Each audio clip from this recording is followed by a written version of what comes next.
And I'm joined now by retired General George Casey, who served as a member of the Joint Chiefs of Staff under President George W. Bush and Barack Obama when Casey was Chief of Staff of the Army. A 41-year Army veteran, Casey also served as commander of U.S. and multinational forces in Iraq from 2004 to 2007. We spent a lot of time together back there in Iraq. So what happened Friday night was truly unprecedented. Firing the chairman of the Joint Chiefs of Staff, another member of the Joint Chiefs, and several senior officers. How concerned are you about that? Martha, that's extremely destabilizing at a time that's a lot going on domestically and a lot going on abroad. When you remove so many senior leaders, especially without justifying and giving due cause, it creates huge uncertainty in the ranks. And it just isn't a good thing for the military at a very difficult time. And explain the difference, General Casey. You've got federal workers being fired, but it's different when you fire members of the military who are not supposed to be political. Yeah, let me give you a quick civics lesson to explain the point about civilian control over the military. When George Washington brought the Constitutional Convention together in Philadelphia in the summer of 1787, they were wrestling with the problem of how to create an effective standing military that wouldn't threaten the democracy it was designed to protect. And of those, the 39 signers of that Constitution, 22 were veterans of the Revolutionary War. And they established the principle of putting the control over the military in the hands of the elected civilian leaders of the legislative branch and of the executive branch. And the military has accepted that for 236 years. Pete Hegseth implied that General Brown was a DEI hire. He made no secret that he wanted to fire General Brown.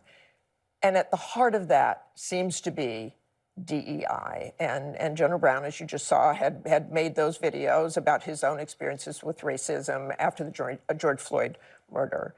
Do you think DEI is the reason these men and women were fired?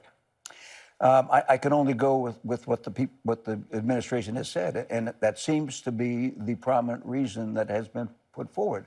And that's a problem for me, because these leaders were following the lawful directives of the civilian leaders of the past administration.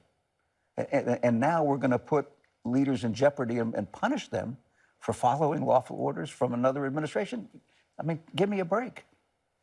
And right now, in fact, this first month under President Trump, they got rid of those DEI programs, so they were, in a sense, following the orders of this administration.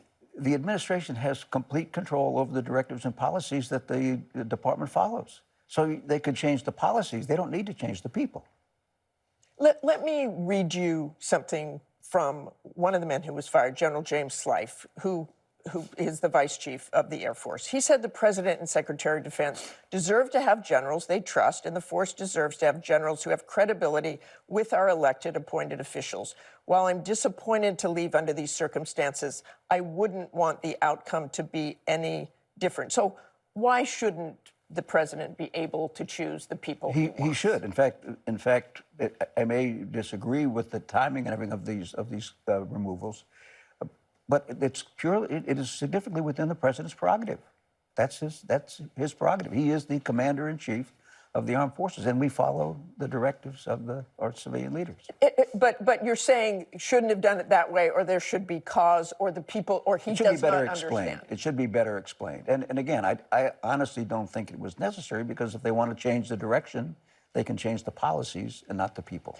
Do you have any concerns about President Trump's choice to replace Brown?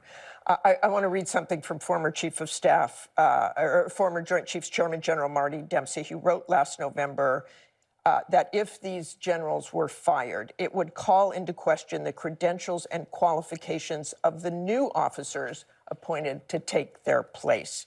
Lieutenant General Dan Kane, a 3-star, not a 4-star, coming back from retirement.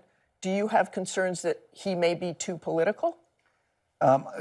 Honestly, it's not for me to say. I don't sit in judgment over the people who are going to be appointed by our civilian leaders. I think that's something that the Senate Armed Services Committee will take up as they provide their advice and consent on that nomination. And just finally, General Casey, talk about what this does to the morale of the younger officers or the younger enlisted folks. Yeah, as I said, it creates uncertainty in the ranks. And I've talked to a few people over the last couple of days, and you know, can you imagine if you're a young officer and you're looking up and saying, why did these people get removed? Because you don't want to do what they did. And so you're trying to figure that out. And it just creates a lot of turbulence and uncertainty. Okay, thanks so much, General Casey. It's good to see you again.